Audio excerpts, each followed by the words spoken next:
राधे राधे दोस्तों, माताओं, बहनों, मैं आप सभी से कहना चाहूँगा कि जीवन में अगर सफल होना है तो किसी दूसरे से मदद लेना छोड़ दो।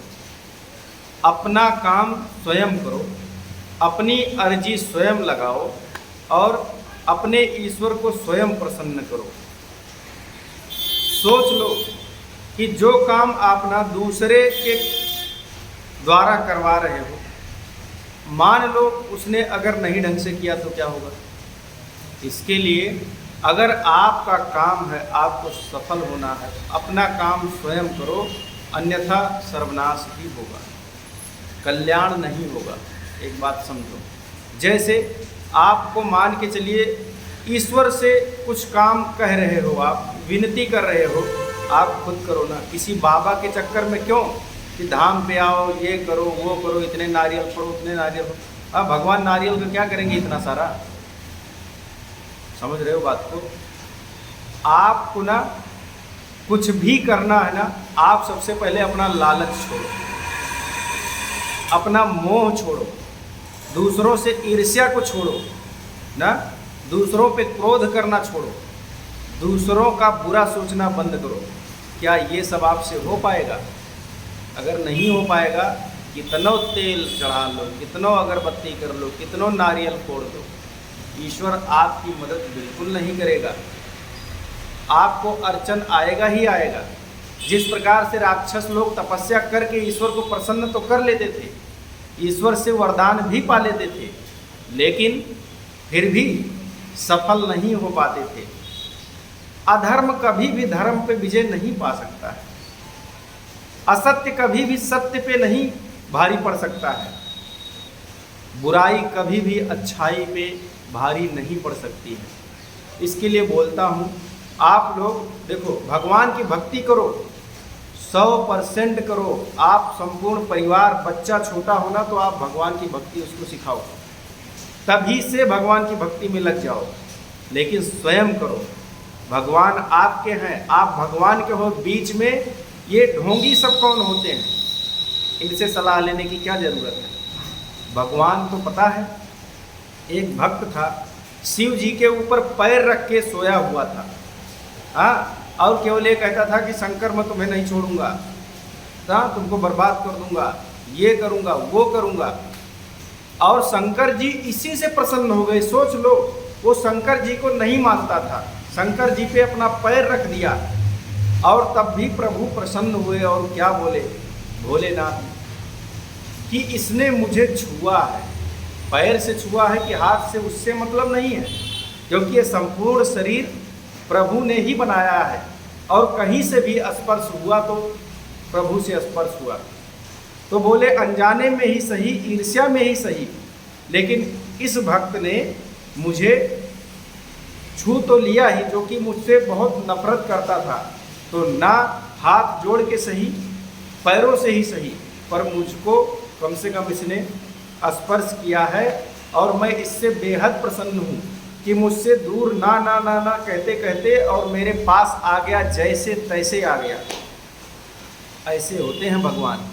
क्यों सोचते हो? लोग कहते हैं ऐसा करोगे तो ऐसा हो जाएगा, भगवान ऐसा करेगा। अरे भगवान ना हर हाल में आपका भला ही करेगा। भगवान कभी भी किसी का बुरा नहीं करता है। ये तो अंडा पंडा सब आपको डराते हैं कि ऐसा नहीं करोगे तो ऐसा हो जाएगा। सच बताऊं ना, अगर आपकी नीयत अच्छी और कर्म अच्छे, अगर ये दो चीज़ आपके अच्छे हैं ना, तो सब कुछ अच्छा होगा। आप लोग जाते हो बाबाओं से अपना भविष्य जानने के लिए। अरे भविष्य जानकर क्या करोगे? क्या करोगे बताओ? रोक लोगे कोई चीज़? आपको पता चल जाएगा कि ये होने वाला है तो आप रोक लोगे। महाराज दशरथ को क्या नहीं पता था कि राम जी कहाँ जाएंगे? उनको पता था, लाख कोशिश कर लिया उन्होंने, पर राम जी को वन जाने से नहीं रोक पाए। भविष्य उन्होंने पहले ही जान लिया था। भगवान बुद्ध के बारे में, भगवान बुद्ध के पिता शुद्धोधन को पहले से पता था कि ये बनेगा तपस्वी ही, लेकिन उन्होंने लाख जतन कर लिया, अपने यहाँ से वृद्धों को भगाया, रोगियों को भगाया, हर किसी पे अत्याचार किया, लाखों जतन कर लिया, लेकिन लास्ट में क्या हुआ कि भगवान बुद्ध सन्यासी बने। तो आप ये जानो, क्या ज़रूरत है भविष्य जानने की। और किसी बाबा के पास आप गए, बाबा ने आपको बता दिया आपका ये नाम है, आपका ऐसा होगा, आपका वैसा होगा, और आप बड़े खुश, हाँ हाँ बाबा आप ये करते थे, आप वो करते थे, आपका मैं जानता हूँ कि आप क्या करते थे, और तुम हाँ हाँ बाबा सब सही कह रहे हो। अरे बाबा क्या सही कह रहा है, तुम नहीं जानते हो क्या? अपने बारे में तुमको नहीं पता है कि तुमने किसके साथ कितना अच्छा किया है, किसके साथ कितना बुरा किया है, ये आपको नहीं पता है क्या? बाबा आप बताओ अब हम क्या करें, कैसे मुक्ति पाए? अरे कैसे मुक्ति पाए? किसी के साथ अत्याचार किए हो, क्षमा मांगो, अपनी भूल का पश्चाताप करो, सेवा करो, गरीबों पे दया करो। दान देना है तो गरीबों को दो ना। किसने कहा है, कहाँ लिखा है कि सिर्फ ब्राह्मण को दान देना चाहिए? कहाँ लिखा है बताओ? गरीबों को दान देना चाहिए। अब वो ब्राह्मण है कि क्षत्रिय है कि वैश्य है कि शूद्र है, कुछ मतलब नहीं। अरे भाई भूखे को खाना खिलाओगे ना, जिसका पेट भरा हुआ है, मार डंडा लेकर ठूसोगे उसमें, है? कौन सी कदर करेगा आपकी बताओ?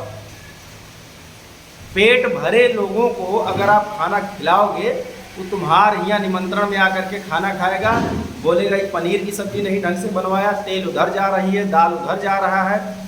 लेकिन वहीं किसी गरीब को अगर आपने नमक और चावल भी खिला दिया ना, नमक और रोटी भी खिला दिया, कि उसको भूख लगी हो, 4 दिन से भूखा हो बेचारा, ढंग से पेट भर खाना ना कभी खाया हो, भले शाम को खाता हो, रोज़ खाता हो, लेकिन उसको ज़रूरत 4 रोटी की है और वो बेचारा खाता मन मार के 1 रोटी है, उसको खिला के देखो, आपकी सूखी रोटी भी उसको अमृत लगेगी और आपको फिर भी दुआ देगा कि आप मेरे अन्नदाता हो, आज आपने मुझे खुश कर दिया, भगवान करे कि आपकी बरकत हो, आप आगे अगले जन्म में राजा बनो, इसी जन्म में आप राजा हो जाओ, इतनी सारी दुआएं देगा।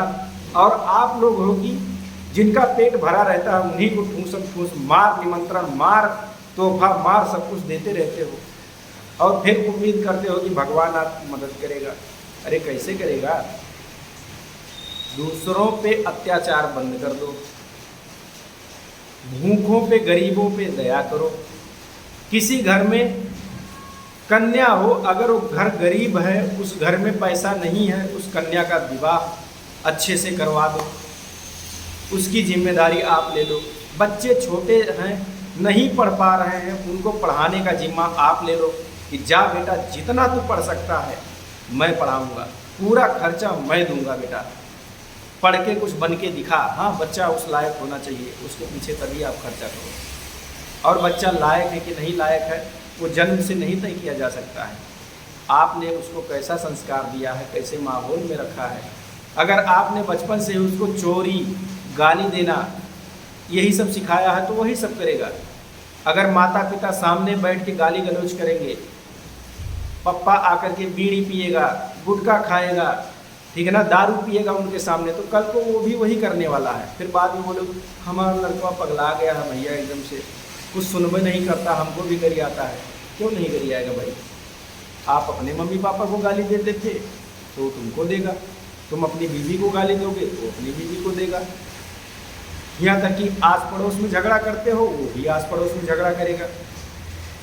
दादा दादी, आजकल तो लोग भी परवरिश खुद नहीं करते हैं। बताओ, अपने बच्चों की परवरिश के लिए नौकर रख दिया है ना, खुद तो नौकरी पे चले गए। मानता हूँ मजबूरी है, पर इतनी भी मजबूरी, अरे क्या करोगे यार, बंगला गाड़ी ये सब ले करके, मार बंगला एक रहने जाना उसी कवर में है ना, ज़्यादा नहीं, बस 3 कदम भूमि, आपको उससे ज़्यादा की ज़रूरत आपको नहीं पड़ेगी, उसी में सो जाना है, उसी में रहना मरना है। 8 बंगला खरीद लो, कुछ होने वाला नहीं ना। 4 गाड़ियाँ ले लो, पड़ी रहेंगी, सड़ जाएंगी, नई मॉडल आएगी, पुरानी दिखने लगेगी, नई खरीदना पड़ेगा, यही करते रहोगे। अरे कभी किसी के लिए कुछ करके तो देखो, बाबा बड़े बताएंगे सबको कि तुम क्या करोगे, तुम्हारा कैसे कल्याण होगा। अरे आपका कल्याण इसी में है, ठीक है ना। मंदिर आप जाओ, कौन कहता है कि खूब खूब खूब नारियल, खूब ये खूब वो लेकर के जाओ।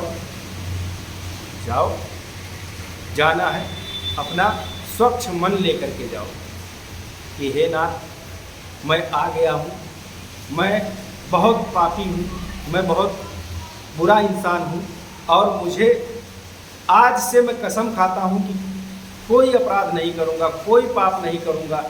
मेरा जो सब कुछ है वो सब कुछ तेरा है, तेरा तुझको अर्पण। आज से मैं सब कुछ अच्छे काम करूँगा, अच्छे कर्म करूँगा, गरीबों की सेवा करूँगा, ज़रूरतमंदों की मदद करूँगा, असहायों का सहारा बनूँगा।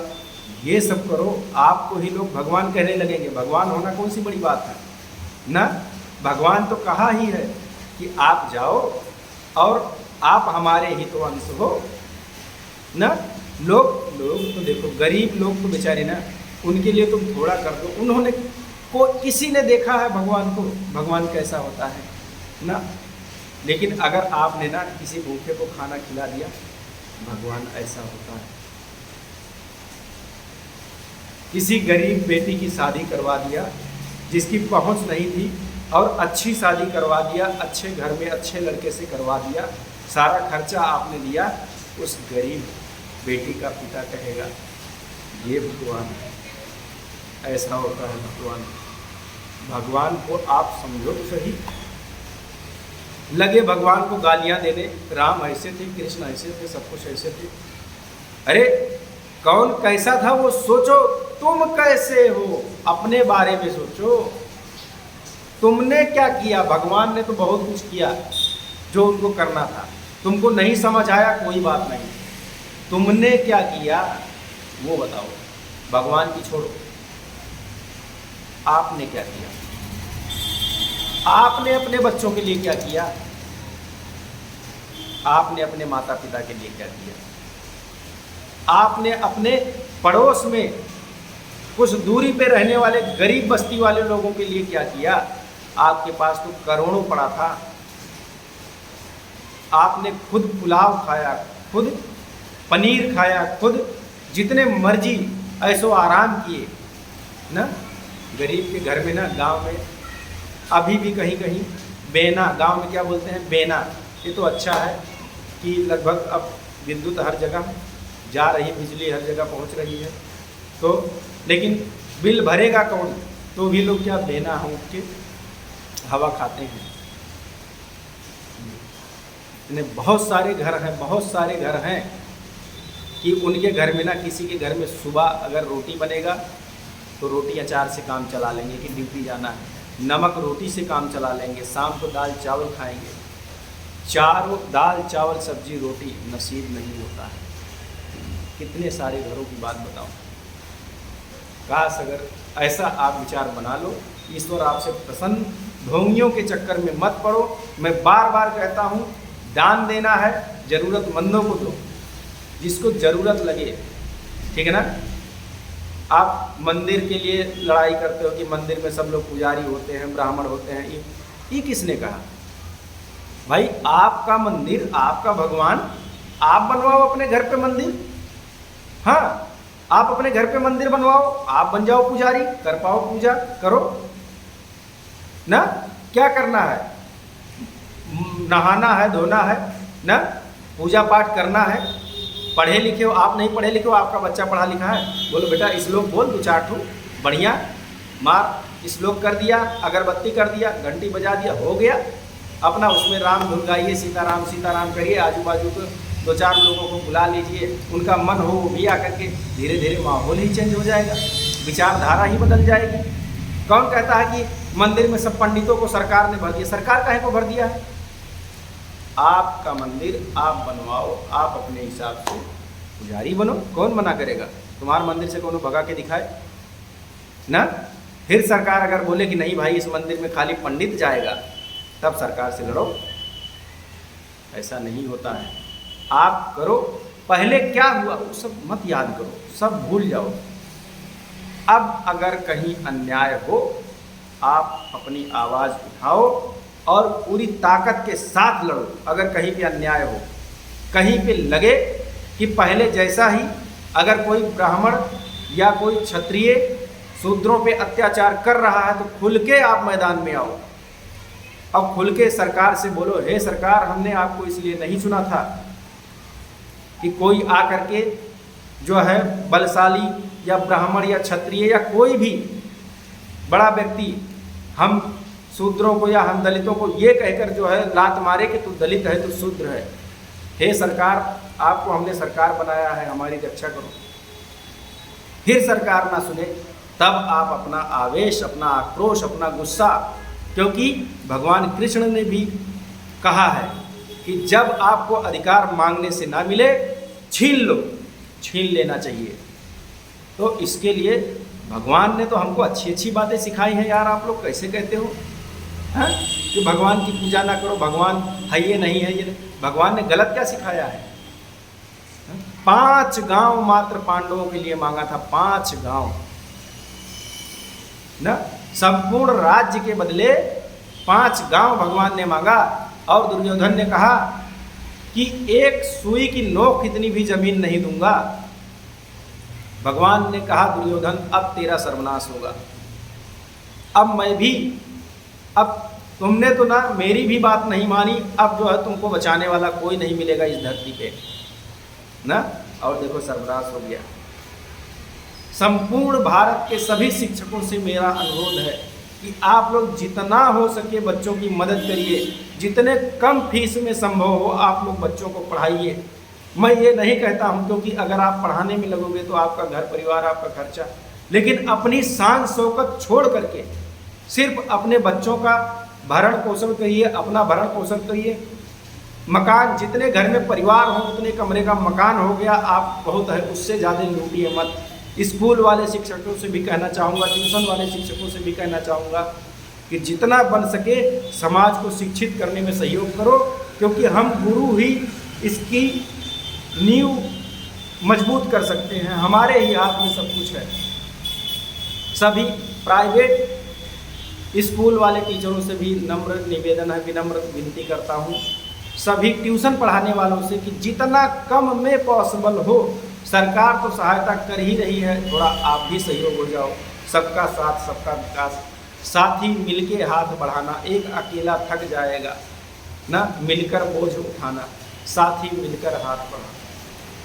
तो सब शिक्षकों से अनुरोध है कि जितना कम में बन सके, 200 500 जैसा जिसकी परिस्थिति हो, बच्चा पढ़ने में होशियार हो, मम्मी पापा किसी काबिल नहीं हो, मान के चलिए नहीं कमा सकते, विकलांग हो या ऐसे कोई, उनके बच्चों की मदद करो जितना भी आप कर सको। बहुत आनंद आएगा। मैं तो ये कर रहा हूँ, मुझे बड़ा खुशी मिल रहा है। हाँ, पर जिनका बाप दारूबाज है, दारू पीता हो ना, जिनके घर का माहौल आप देखो कि ये लोग तो गंदे किस्म के लोग हैं, उनके बच्चों को भी पढ़ाना हमारा फर्ज है। लेकिन पैसा आप चाहो डबल वसूल करो, तिबल वसूल करो, उनको सीधा बोलो या तो छोड़ भाई गुटखा खाना, सिगरेट पीना और दारू पीना ना। दूसरे के बच्चों का 250 लो तो उससे 500 लो, दूसरों का 500 लो तो उससे 1000 का 2000 लो। बोलो मेरे यहाँ पढ़ाना है तो या तो दारू छोड़ दे, नशा छोड़ दे बेटा, और उसके बाद तुम्हारे बच्चों को हम लोग कम पैसे में पढ़ाएंगे।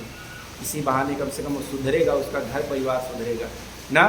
तो उन पे बिल्कुल रहम मत करना जो गुटखा खाते हो, सिगरेट पीते हो ना, बीड़ी पीते हो, दारू पीते हो, जो नशा पत्ती करते हो, इधर उधर जो है फिजूल खर्ची करते हो फालतू का, हर महीने 4 गाड़ी, उन पे दया बिल्कुल नहीं करना है। उनसे आप जितना भरपूर वसूल सको, हाँ, पर उनको चेतावनी दे दो, भाई दारू छोड़ दोगे तो हम आपके बच्चों की फीस कम कर देंगे। भाई आप अपना नशा पत्ती बंद कर दोगे, गुटखा डेली खा रहे हो, डेली सिगरेट पी रहे हो, अगर ये सब छोड़ दोगे बच्चों की फीस कम हो जाएगी। अगर आप अपने बच्चों के लिए सोचोगे तो हम भी आपके बच्चों के लिए सोचेंगे। छोटी सीधी बात। तो इस तरह से दोस्तों, जितनी बात मैंने बताया है पुरानी पीढ़ी को खत्म ना होने दो। दादा दादी, नाना नानी, इनसे जो संस्कार सीख सकते हो सीख लो, अभी टाइम है। 2025 की बात कर रहा हूँ, यही 25 साल बाद 2050 में आज के बच्चे जो फेसबुक पे लव किए हैं ना, वो फेसबुक पे सब यही सब होगा। जो इंस्टाग्राम पे चैटिंग करके ना दोस्ती बनाए हैं, तो क्या सिखाएंगे, क्या संस्कार सिखाएंगे? अरे हमारा इंस्टाग्राम पे सेटिंग हो गया था, तो तुम कौन ग्राम पे करोगे ना? यही सब सिखाएंगे, कौन सा संस्कार देंगे? बंद करो इंस्टाग्राम फालतू की चीज़ें सब बंद करो। बच्चा मोबाइल लेकर के बैठा है तो माता पिता चेक करो। पहली बात तो मोबाइल ना दो। मान लो कभी कोई कंटेंट कोई टीचर या कुछ बताता है कि हमने भाई चलो ये काम दिया बच्चों को, पूछ लो, पहले आप चेक करो। टीचर मैसेज भेजिए कि मैंने आज ये काम भेजा है, पहले आप चेक कर लो। हाँ बेटा ठीक है। टीचर लगभग टाइम ही बता दे कि इसको बच्चा कंटिन्यू करेगा तो आधे घंटे में ख़त्म हो जाएगा, उसकी जगह पे 1 घंटा बता दे। बस बच्चा अपना लिखना स्टार्ट करे और 1 घंटे बाद गार्जियन मोबाइल ले लें। ऐसा भी हो सकता है। रास्ता हर चीज़ का निकल सकता है, बहानेबाजी नहीं। क्योंकि कोर्स बहुत बड़े बड़े होते हैं। टीचर क्या करता है, कुछ समझा दिया, कुछ PDF भेज दिया, कुछ पढ़ा दिया, तो तमाम चीज़ें हैं, सबकी मदद लेनी पड़ती है। किसी को दोष देने से अच्छा है कि आप खुद एक्टिव बनो ना। आपके बच्चों का ख्याल कोई दूसरा क्यों करे? आपको जब फुर्सत नहीं है ना। आप अपने बच्चों के लिए 2500, 3000, 5000, 10,000 के रूम को रेंट पे ले करके आप रह रहे हो संपूर्ण परिवार, लेकिन बच्चे की फीस देने के लिए 250 रुपया और 500 रुपया भी आपके पास नहीं हो पाता है। सरकारी पढ़ाओ ना, कौन बोलता है सरकारी गड़बड़ होता है? जाओ, कुछ नहीं गड़बड़ होता है। गड़बड़ आपके दिमाग में हो गया है। आपने सोच लिया सरकारी में सरकार का भी सपोर्ट है, पढ़े लिखे टीचर आते हैं। प्राइवेट में ना कितने स्कूल की मैं बात बताऊं, 10, 9 फेल टीचर बने हुए हैं। 9, 10 फेल, 11, 12 फेल, ये लोग टीचर हैं। क्या सिखाएंगे आपके बच्चों को हैं? तो इसके लिए आप लोग, प्राइवेट में मनमानी चलती है, सरकारी में मनमानी नहीं। 100% पक्का पता है कि टीचर परीक्षा पास करके इसकी नौकरी लगी है। आपकी सोच गलत है।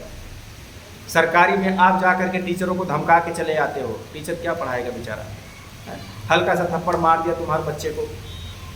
कोई बदमाश टीचर है कि जो दरिंदों जैसा बच्चों को मारते हैं, तो वो स्पष्ट उनकी नाकामयाबी झलक उठती है कि उनको पढ़ाने नहीं आता है। वो बच्चे को ज़बरदस्ती घूसने का प्रयास कर रहे हैं, उनके दिमाग में पर उससे जाएगा नहीं, वो पढ़ाई छोड़ देगा। तो मारना इतना भी ज़रूरी नहीं है। पर बिन भय होए न प्रीत, थोड़ा डर तो ज़रूरी है। बच्चों में डर होना चाहिए, लेकिन डर का मतलब ये नहीं कि बच्चा पढ़ना ही छोड़ दे या आपके पास ही आना बंद कर दे। डर इस बात का, डर का मतलब लिहाज, लाज, शर्म होनी चाहिए। यार सर जी तो सबके बीच में हमको खड़ा कर देंगे, डांटेंगे, तो हम काम पूरा करके चल दें। ऐसी कुछ भावना प्रेरित कीजिए उनके अंदर, बच्चों के अंदर ना, कि आपकी इज्जत करें और आपके भावनाओं की कद्र करें। यार सर जी देखो कितना बढ़िया समझाते हैं, कल देखो डांटे थे, आज हम मौका नहीं देंगे कि हमको डांटें। ऐसा कुछ करिए बच्चों के साथ कि बच्चे भी आपके प्रति मोहित हो जाए कि हमारे सर बड़े अच्छे हैं, हमारे सर देखो हर चीज़ का ख्याल रखते हैं। कभी किसी बच्चे के पास कापी या किताब कम पड़ गया, मम्मी पापा का पैसा आने में लेट हो गया, आप उस बच्चे की मदद करो। ले बेटा जब आएगा पैसा दे देना। कहाँ मैं बोल रहा हूँ कि आप फ्री में करो, फ्री में ना करो, कम में करो, बहुत खुशी होगी, बहुत अच्छा होगा। भारत हमारा फिर से सोने की चिड़िया बन जाएगा। आज तो संस्कार जिस प्रकार से संस्कार का गला घोंटा जा रहा है, मुझे तो लगता है कि आने वाले समय में सोने की चिड़िया का यहाँ की मिट्टी भी नहीं बचेगी, ऐसा लगता है जिस हिसाब से आज का संस्कार हो गया है। कहीं भारत का नाम ही ना इतिहास से गायब हो जाए, जिस हिसाब से आज का माहौल बढ़ता जा रहा है। नंगी नंगी अश्लील वीडियो वाले जो है सब देखते हैं पिक्चर, बच्चा वही देखता है, बच्चे मोबाइल में आ। सरकार को भी काफ़ी चीज़ों पे देखो, पहले जो गाना बन गया है उसको बंद करवा दो, क्लोज करवा दो जहाँ तक है, और नए गाने को संयम रूपी से बनाया जाए, ऐसा कुछ करना चाहिए मेरे हिसाब से। बाकी भाई काफ़ी लोगों को बुरा लगेगा कि देखो हम तो गाना गा के खूब कमाए थे और ये हमको कह रहा कि बंद करो, ये करो, करो। भाई देखो कलाकार के जरिए ना बहुत बड़ा सीख मिलता है। एक बात समझो, और कलाकार अगर अभद्र होगा तो अभद्रता पूरा संसार सीख जाएगा। तो आप इस पाप के भागीदार ना बने। कलाकार पूजनीय होता है और कलाकार संस्कार और शिक्षा सब दे सकता है। तो दोस्तों फिर मिलते हैं एक नई वीडियो में। वीडियो को बहुत अच्छे से देखना। अगर अच्छा लगा हो दोस्तों तो ज़रूर शेयर कीजिए। शायद ये वीडियो देख करके कुछ बच्चों का भविष्य बने, कुछ माता पिता में बदलाव आए, बच्चों का संस्कार, हमारा भारत एक नए मार्ग, नई दृष्टि में चले। हिंदी राष्ट्र से कल्याण हो सकता है।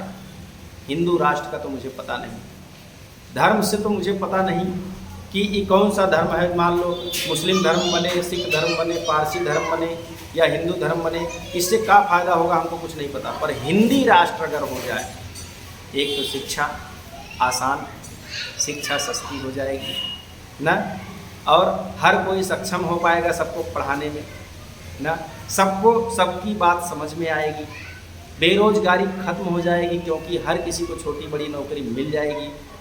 एक दूसरे से बात करने में ना शर्म नहीं महसूस होगा ना कि हम तो हैं हिंदी वाले ना, हिंदुस्तान के हिंदी वाले हम, जय हिंदी जय हिंदुस्तान। तो हमको किसी का डर नहीं ना, इस तरह से आनंद आ जाएगा। सच कहता हूँ, मज़ा आ जाएगा क्योंकि छोटी मोटी नौकरी भी मिल जाए ना। अरे कौन कहता है यार कि लाख रुपया, आज पहले 10 रुपया था, फिर 10 गुना बढ़ा, फिर 10 गुना बढ़ा करते करते आज के समय में लाख रुपया जिसके पास हो वही सुखी जीवन जी सकता है। कुछ नहीं, सुखी जीवन जीने के लाख रुपए कौन ज़रूरत नहीं है। अगर आप 25-30 हज़ार रुपये महीना कमा रहे हो, मस्त सुखी जीवन जियोगे। अब परिवार कितना बड़ा है वो आपको सोचना है। फिलहाल 4-5 लोगों का परिवार है, 4-5-6 लोगों का परिवार है। 25-30 हज़ार परमानेंट आपको फिक्स मिल रहा हो, 25-30 हज़ार रुपया, आनंद का जीवन, आपसे बढ़िया जीवन कोई जी ही नहीं सकता है। एक बात समझो, बस कैसे जीना है अगर आप कमेंट करो तो अगला वीडियो बना दूंगा। कितना आसानी से, अगर आप 30 हज़ार भी महीना कमा रहे हो, 5 परिवार का घर है, ऐसो आराम शान और शौकत से आप जी सकते हो। सच बता रहा हूँ। 25-30 हज़ार, 35 हज़ार, 50 हज़ार तो बहुत हो गया। 10 लोगों का परिवार हो तो 50 हज़ार चाहिए, मेरा मानना है। कैसे, मैं बताऊंगा। अगर आप लोग चाहोगे कमेंट में डालो कि भाई वीडियो बनाइए वो वाला कि कैसे हम लोग 30 हज़ार में सुखी जीवन जी सकते हैं। हमारा 5 परिवार है, 2 लड़का है, पत्नी है ना, एक लड़की है, ऐसे करके आपका परिवार है, या एक लड़का है, दादा दादी हैं, उनके मम्मी पापा ना। मैं बताऊंगा रास्ता कि कैसे आप सुखी जीवन जी सकते हो। पहाड़ बनाओगे, पहाड़ बनेगा, आसान करोगे, आसान हो जाएगा। तो मिलते हैं दोस्तों नए वीडियो में। राधे राधे।